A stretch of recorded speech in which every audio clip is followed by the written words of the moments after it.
अब हम शुरू करेंगे नवंबर 2017 से पेपर 2 जिसको हम कर रहे हैं। इसका पार्ट 1 जिसमें हमने 1 से 15 क्वेश्चन रखे हैं। पार्ट 2 में हमने 16 से 30 क्वेश्चन रखे हैं। पार्ट 3 में 31 से 40 क्वेश्चन, 10 क्वेश्चन रखेंगे इसमें, जिसकी हम डीप एक्सप्लेनेशन करेंगे। तो चलिए दोस्तों शुरू करते हैं। सबसे पहले करेंगे 31 नंबर प्रश्न। इसमें हम देखेंगे ए का क्वेश्चन दिया हुआ है जिसमें कहा गया ए में ताड़ासन से बच्चों की लंबाई बढ़ती है। हाँ बिल्कुल, बच्चों की लंबाई बढ़ती है ताड़ासन से, हम जानते हैं। ये थेरेपेटिक दृष्टिकोण से प्रश्न पूछा गया है, किसी भी ग्रंथ से नहीं पूछा गया है। जैसे कि हम कहते हैं हठ प्रदीपिका में, गेरंड संहिता में, वहां से नहीं है, ये थेरेपेटिक दृष्टिकोण से है। ए सही है। आर कहते ये बात अगर सत्य है तो क्या रीजन ये दे सकते हैं हम इसके लिए ताड़ासन से, क्योंकि पेशियां जो आपकी मसल्स हैं, जो आपके जॉइंट्स हैं, जो आपका मेरुदंड है, स्पाइनल पार्ट है, रीढ़ की हड्डी, उसमें खिंचाव आता है, उससे लंबाई बढ़ती है, माने वो लंबाई बढ़ाने में सहायक है। हाँ बिल्कुल सत्य है, क्योंकि मेरुदंड अगर खिंचेगा, आपकी मसल्स अगर खिंचेंगी तो वो खिंचेगी, जैसे रबड़ खिंचता है वैसे ही लंबे हो जाता है रबड़ खिंचने पर, तो ऐसे ही आपकी मसल्स हैं, बोन्स है, वो उनमें खिंचाव आएगा तो वो भी लंबी हो जाएंगी। और अगर बोन्स आपकी लंबी है इसका मतलब आपकी लंबाई भी लंबी है। आर भी सही है। और आर क्या व्याख्या सही है? हाँ बिल्कुल, क्योंकि लगा करके देखेंगे कि ताड़ासन से लंबाई बढ़ती है, क्योंकि ताड़ासन से मसल्स की लंबाई बढ़ जाती है, मेरुदंड की लंबाई बढ़ जाती है। इट मींस ये रीजन भी सही है। तो माने इसका उत्तर क्या होना चाहिए? उत्तर हमारा होगा ए और आर दोनों सही है और हमारा रीजन भी सही है, माने व्याख्या भी सही है। तो अपना ऑप्शन जो होगा, ऑप्शन नंबर 1, ये जो है हमारा बिल्कुल करेक्ट हो जाएगा। ए और आर दोनों सही है और इनकी व्याख्या भी बिल्कुल सही है। 32 नंबर प्रश्न, यौगिक अभ्यास का उत्तम समय ब्रह्म मुहूर्त है। सबसे पहले तो दोस्तों मैं आपको ये बात क्लियर कर देना चाहता हूं कि यौगिक प्रैक्टिसेस आप कभी भी किसी भी टाइम कर सकते हैं, आपको रिजल्ट मिलता है। परंतु सबसे जो बेस्ट टाइम है वो कौन सा है? वो ब्रह्म मुहूर्त है, जिसको हम प्रातः काल का समय बोलते हैं, उर्दू में जिसे फजर का समय बोलते हैं, मॉर्निंग में बोल दिया जाता है, ब्रह्म मुहूर्त बोल दिया जाता है। पंजाब जो सिखिज्म है वहां पर अमृत वेला बोल दिया जाता है। माने अलग अलग टाइम है, हर धर्म में इसको कहीं ना कहीं शुभ माना गया है, इस समय को, ब्रह्म मुहूर्त को, जो प्रातःकालीन टाइम है। और वैज्ञानिक दृष्टिकोण से भी देखें तो कहते हैं ऑक्सीजन की मात्रा सबसे ज्यादा होती है ब्रह्म मुहूर्त में। और अगर कारण देखा जाए तो क्योंकि जो डस्ट पार्टिकल्स है, जितने भी उद्योग धंधे चलते हैं वो मोस्टली दिन में चलते हैं, बसेस वगैरह, तो धूल उड़ती है दिन में। तो सुबह सुबह हम करते हैं तो रात की ओस के कारण हल्की हल्की जो फवारे ओस गिरती है सारी रात, तो उससे पार्टिकल्स जो है, डस्ट पार्टिकल्स, वो जमीन पर बैठ जाते हैं, तो आप जो सांस लेंगे वो भी अच्छे से जाएगी अंदर। तो कहने का मतलब ये है कि ब्रह्म मुहूर्त is the best time for yogic practices. हाँ बिल्कुल, ये सत्य वचन है, 1 नंबर। और जो आर है, जो दूसरा पॉइंट है, उसमें कहा गया है क्योंकि ब्रह्म मुहूर्त के समय वातावरण शुद्ध होता है और शांत रहता है। बिल्कुल, क्योंकि सभी शांत रहते, उद्योग धंधे नहीं चलते, शुद्ध भी होता है, प्योर होता है ऑक्सीजन के दृष्टिकोण से, तथा चेतना के स्तर पर मन पर कोई गहरी छाप नहीं होती। और कॉन्शियसनेस के स्तर पर अगर देखें तो कोई मन पर गहरी छाप नहीं होती, क्योंकि दिन में हम काम करते हैं। अभी आप अगर इसको देख रहे हैं, रात के समय देख रहे हैं, तो आपने सारा दिन जितनी भी एक्टिविटी की है वो आपके दिमाग पर गहरी छाप ली हुई है। बट जब आप सो जाएंगे और सो करके उठेंगे, तब आपके मन पर कोई याददाश्त जितनी भी होती है पुरानी टाइम की, वो सारी शांत हो जाती है। तभी कभी भी किसी के साथ में दुर्घटना हो जाती है और वह सो जाता है, उसके बाद में जब नेक्स्ट डे उठता है तो उसकी बहुत सी जो दुख आता है वो गायब हो जाता है। क्यों? क्योंकि सोने से बहुत सी ज्यादा जो हमारी मेमोरीज होती है वो कम हो जाती है, मतलब गहरी छाप नहीं रह जाती। मेमोरीज कम होने का मतलब ये नहीं है कि दोस्तों सोने से मेमोरी कम होती है। मेमोरी कम होने का अभिप्राय यहाँ पर है कि जो छाप गहराई तक पड़ जाती है आपके मन पर, वो दूर हो जाती है। तो ये बिल्कुल सत्य है, रीजन भी आपका सही है, ए और आर। तो माने ए और आर दोनों सत्य होने के साथ साथ में व्याख्या भी सही है, रीजन भी सही है।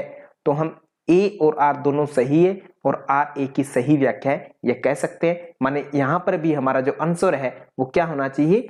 ए और आर दोनों सही है और आर ए की सही व्याख्या भी है। नेक्स्ट है 33, तैत्तिरीय उपनिषद से प्रश्न है दोस्तों। तैत्तिरीय उपनिषद में उल्लेखित उनके उद्भव के अनुसार निम्नलिखित को उचित क्रम में व्यवस्थित करें। नीचे सीरीज दी गई है जो कि उद्भव के अनुसार, माने जो उत्पत्ति है उसके अनुसार। तो हमें पता है दोस्तों, तैत्तिरीय उपनिषद जो पढ़ा है आपने, तो उसमें 3 वल्लियां हैं। कौन कौन सी वल्ली है वो सबसे पहले पता होना चाहिए। नंबर 1 शिक्षा वल्ली आती है आपकी, दूसरी आपकी आती है ब्रह्मानंद वल्ली, तीसरी वल्ली है भृगु वल्ली,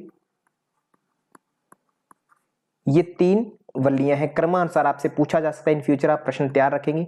उसी उपनिषद में सृष्टि का क्रम की उत्पत्ति कैसे होती है, तो पुरुष की उत्पत्ति याद रखेंगे सबसे लास्ट में होती है। इतने में से आप प्रश्न कर सकते हैं अगर यहां से सोल्व करना चाहिए तो। अब पुरुष की उत्पत्ति होती है वो कहां है, सबसे लास्ट में होगी, तो ए यहां पर होगी उत्पत्ति, माने आपका ऑप्शन नंबर यहां पर आपका 2 करेक्ट होना चाहिए। परंतु क्योंकि हमें डीप एक्सप्लेनेशन करनी है, आपको अच्छे से समझना है, तो इसलिए अब अच्छा सही क्रम क्या है वो देखेंगे। तो सबसे पहले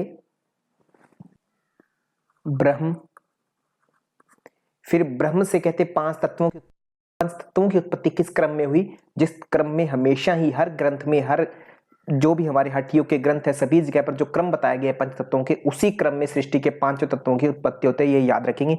तो वो 5 तत्व कौन कौन से, आकाश, आकाश से फिर वायु, फिर अग्नि,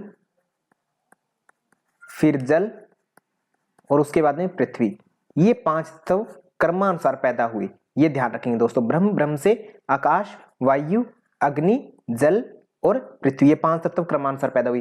फिर पृथ्वी में कहते हैं कि औषधियां पैदा हुई, एक एक जड़ी बूटी, सभी के सभी, आप कोई भी चीज लें तो सारी संसार में जो भी एक एक वृक्ष जो भी उत्पन्न हुआ है पृथ्वी में, वो सारा का सारा औषधि मात्र ही है।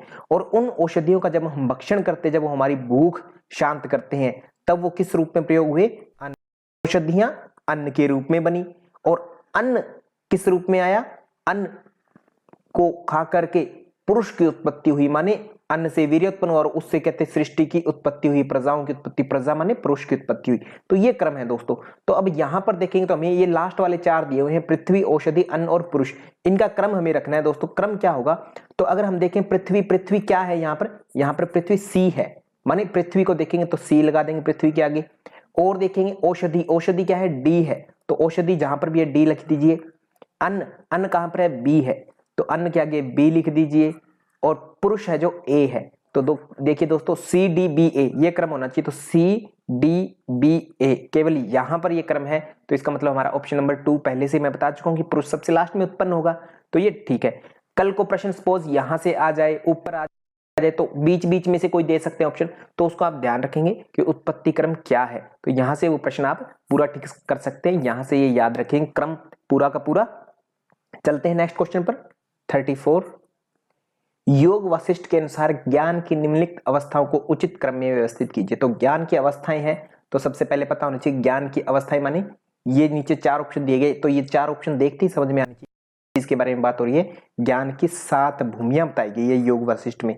कितनी भूमियां, 7 भूमियां। तो नेक्स्ट प्रश्न क्या ये पूछा जा सकता है कि ज्ञान की कितनी भूमियां हैं योग वशिष्ठ के अनुसार, तो 7 भूमियां, सप्त ज्ञान की भूमियां, ये ध्यान रखेंगे। यही महर्षि पतंजलि ने भी बताई है, तस्य सप्तधा प्रांत भूमि ही प्रज्ञा, महर्षि पतंजलि के अनुसार भी यही है।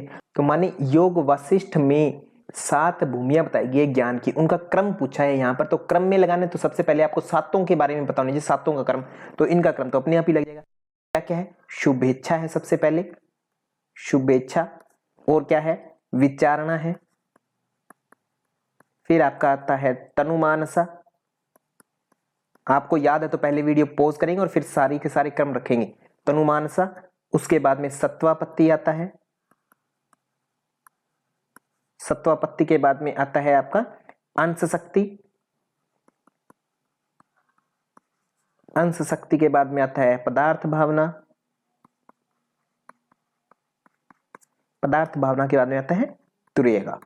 तो ये इस प्रकार से 7 ज्ञान की भूमियां बताई गई। तो अब यहां पर दोस्तों हमारे 4 ऑप्शन दिए गए, इन चारों को क्रमानुसार रखना है। तो शुभेच्छा कहां रखा गया, सी में, तो शुभेच्छा के आगे क्या मैं सी लिख सकता हूं क्योंकि मुझे क्रम बनाना है, तो सी। तनुमानसा के आगे क्या लिखा हुआ है, डी, यहां पर डी लिख देंगे। के आगे क्या लिखा हुआ है, बी। सत्वापत्ति कहां है, ए पर, तो अपना क्रम क्या रहेगा, सी बी डी ए। तो दोस्तों एग्जाम में जब भी आप एग्जाम करते हैं तो क्रम हमेशा ही ऐसे लिखना है आपको। यहां से ऑप्शन में से क्रम देखते हैं तो विचलित हो सकते हैं आप, माइंड आगे पीछे घूम सकता है, सोचेंगे नहीं। सबसे पहले लिख लीजिए, 1 सेकंड 2 सेकंड ज्यादा से ज्यादा एक्स्ट्रा लगते हैं क्योंकि मैं समझा रहा हूं तो इसलिए टाइम ज्यादा लग रहा है, बट जब आप एग्जाम में करते हैं आपको चीजें रटी हुई होती है तब आप क्रमानुसार जरूर रखिए, क्योंकि अगर क्रमानुसार नहीं रखते तो बहुत सी बार चीजें आते हुए भी आप गलत कर सकते हैं। तो इसलिए सबसे प्रार्थना है कि आप इनको क्रमानुसार रखिए। अब जैसे CBDA बन गया मेरा क्रम, तो CBDA जहां पर भी होगा मैं वही टिक करूंगा और कहीं जाऊंगा ही नहीं। CBDA ये रहा। अब मेरा ये सवाल गलत होने का कोई चांस नहीं है, अदरवाइज मेरा क्वेश्चन आता हुआ भी मेरा गलत हो सकता था अगर इसको मन में मैं सोल्व करने की कोशिश करता।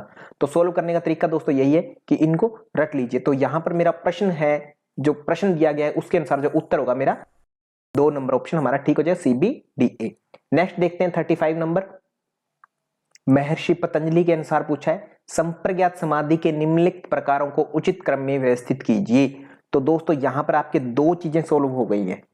नंबर 1, संप्रज्ञात समाधि के प्रकार बता दिए हैं कि अब आपसे प्रश्न पूछा जाता है संप्रज्ञात समाधि के प्रकार कौन से होते हैं, तो ये 4 नीचे दिए गए हैं। अगर प्रश्न कल को मिले तो आपको वितर्क, विचार, आनंद, अस्मिता, ये जो 4 ऑप्शन है इन्हीं को हम संप्रज्ञात समाधि के प्रकार कहते हैं। एक प्रश्न तो यहां से आपका पक्का हो गया इन फ्यूचर, जब भी आप नया पेपर देंगे तब। और इसमें अगर देखें तो अब इनके क्रम बताने हैं। ये श्लोक है, ये सूत्र है महर्षि पतंजलि का, कौन सा है, फर्स्ट अध्याय से 17वां।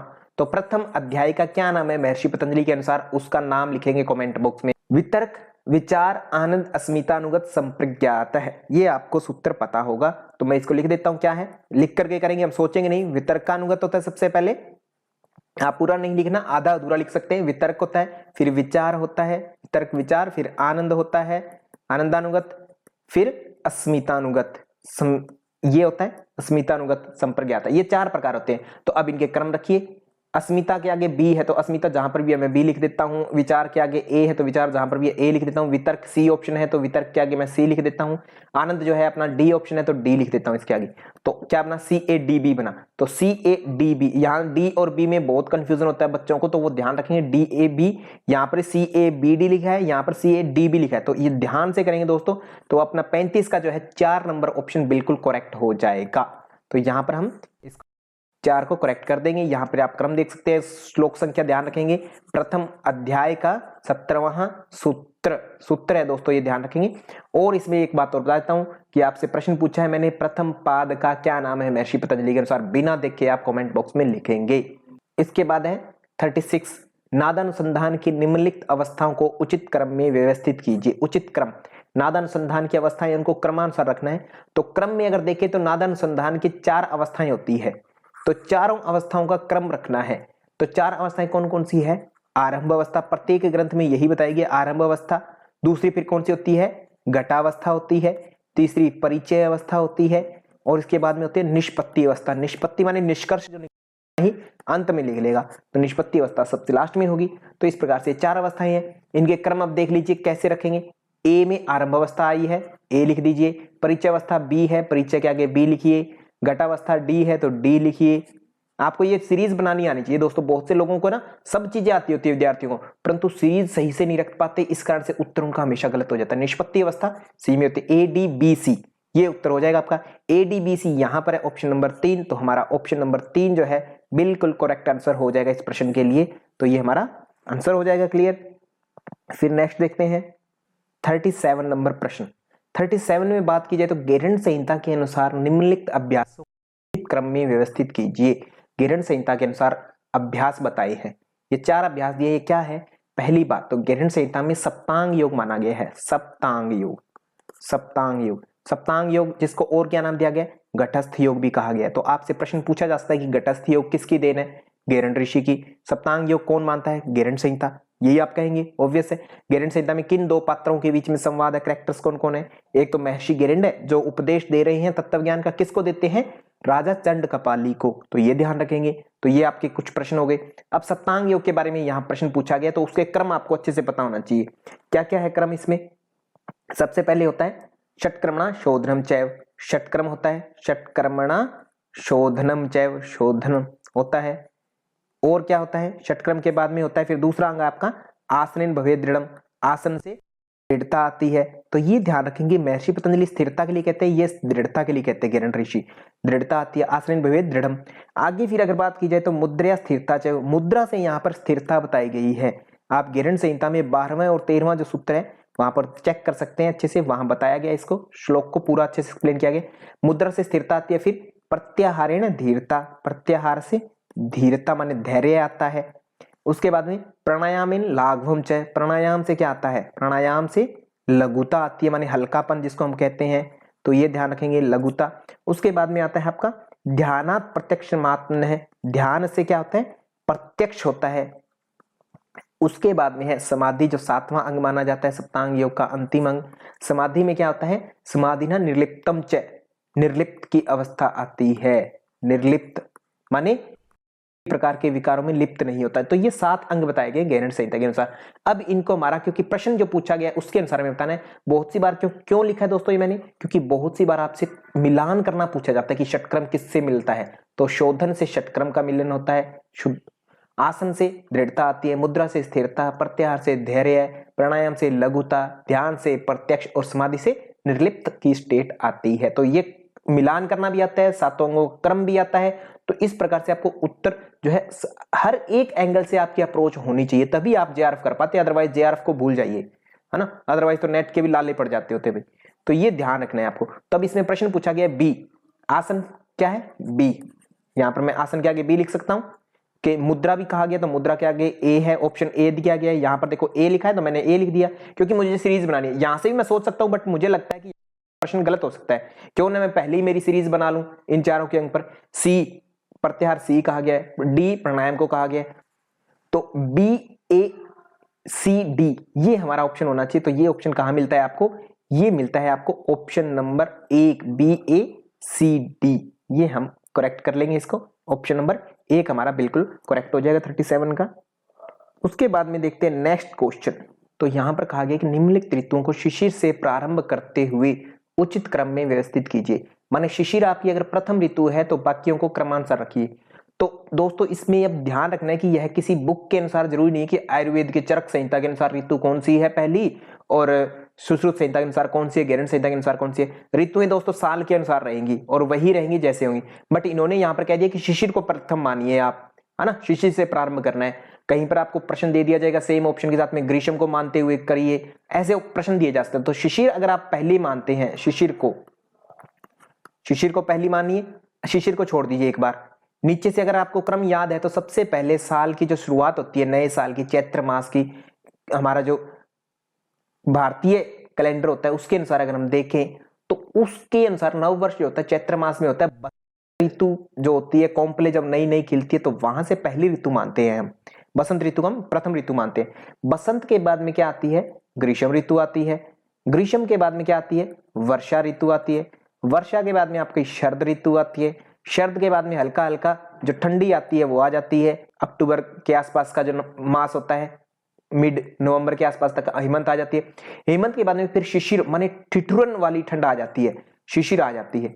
तो शिशिर आती है तो इन्होंने क्या कह दिया, शिशिर से तो शुरू करना है आपको, तो शिशिर को मैंने शुरुआत में ऊपर ही लिख दिया, सबसे पहले शिशिर से शुरू करना है। तो ये क्रम होता है हमारा 6 के 6 ऋतुओं का, ये क्रम याद कर लेंगे दोस्तों, 3 4 5 और 6, ये 6 ऋतुएं थे एक साल में। तो आपसे कल को प्रश्न पूछा जा सकता है कि वर्षा के बाद में तुरंत कौन सी ऋतु आती है, तो शरद आती है, ये भी पूछा जा सकता है। तो 6 की 6 ऋतुएं क्रम में याद होगी तो आपसे कैसा भी प्रश्न आए आप कभी नहीं छोड़ेंगे। तो अब इसमें ऋतुओं को 5 ऋतुएं देखना है, तो इसका क्रम देख लेते हैं। शिशिर को पहली ऋतु माननी है, शिशिर को मैंने यहां से उठा करके सबसे पहली मान ली क्योंकि यहीं से नंबर आएगा सबसे पहले।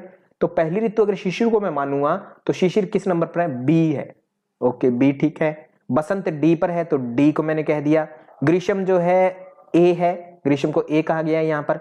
वर्षा को सी कहा गया है, शरद को ई कहा गया है, और कोई ऋतु है नहीं यहां पर।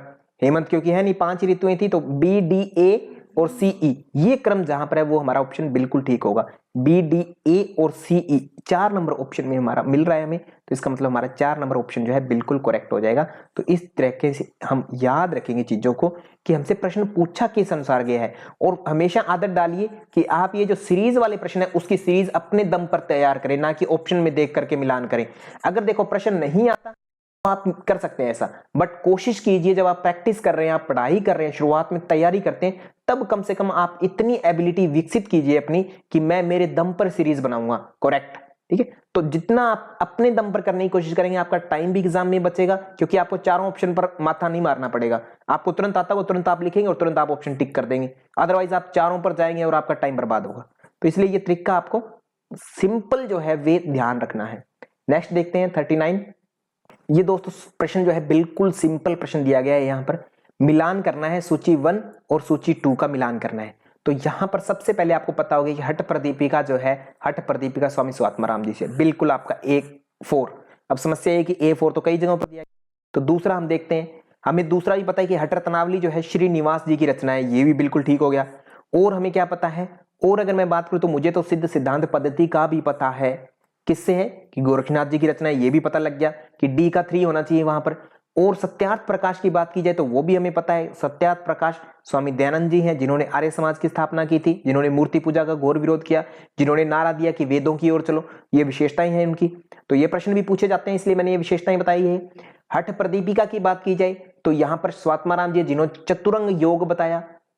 और हठ रत्नावली की बात की जाए तो ये हठ प्रदीपिका पर एक आलोचनात्मक टीका है, जिसमें अष्टकर्म माने गए हैं, 8 शुद्धि क्रियाएं बताई गई है, एकमात्र ऐसा ग्रंथ। और हठ रत्नावली में 9 कुंभक बताए गए हैं, 9वां जो है भुजंगीकरण बताया गया है।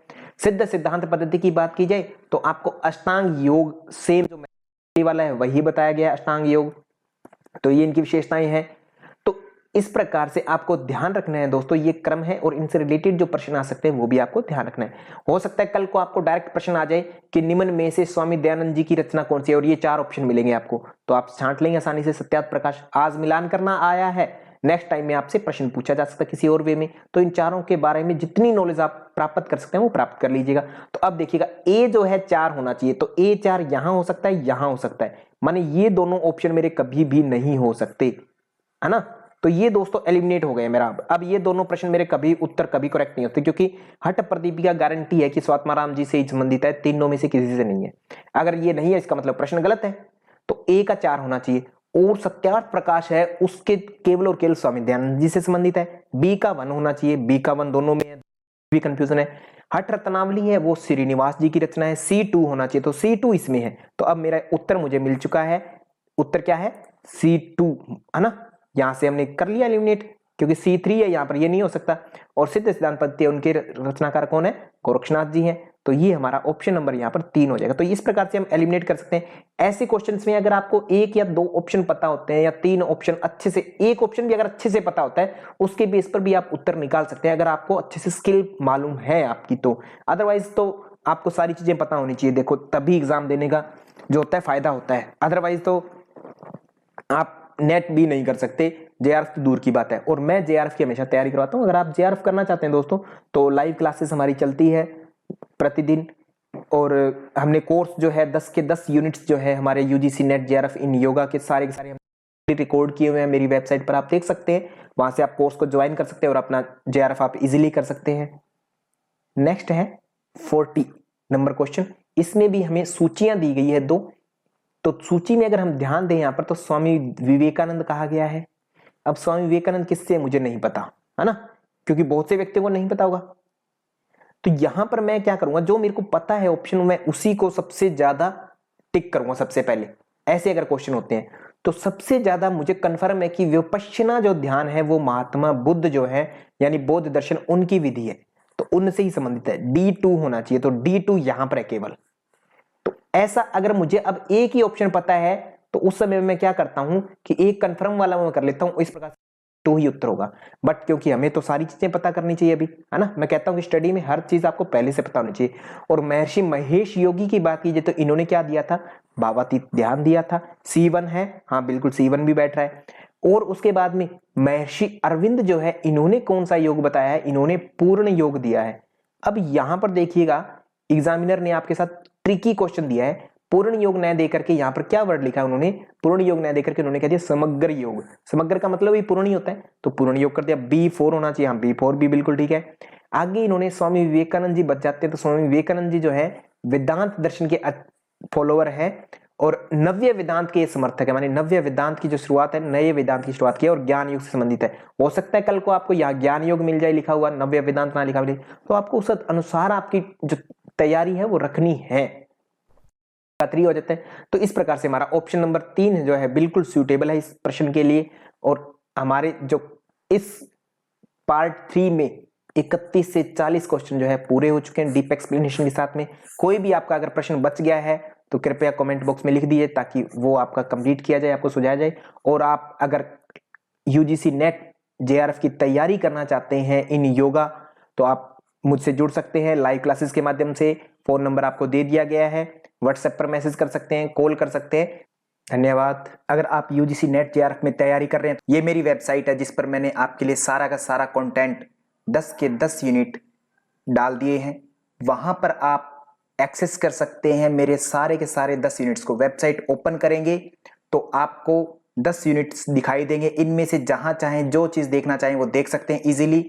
आप जैसे चाहें जब चाहें 24 घंटे कभी भी इनको एक्सेस कर सकते हैं। रिकॉर्डेड लेक्चर्स को एज ए नोट्स आगे पीछे करके देख सकते हैं। सबसे खास बात यह है कि इनमें आपको दिखाता रहेगा कि आपने कितना कर लिया है। ये देखिए जैसे ऑरेंज लाइन हो चुकी है तो ऑरेंज लाइन आपको बताएगी कि आपको कब करना है, आगे कब पढ़ना है और कितना रह चुका है आपका सिलेबस या आपने पूरा कवर कर लिया है। अगर आप इनको कर लेते हैं तो आपका 100% मैं मानता हूं नेट या जेआरएफ 100% दोस्तों पक्का हो जाएगा।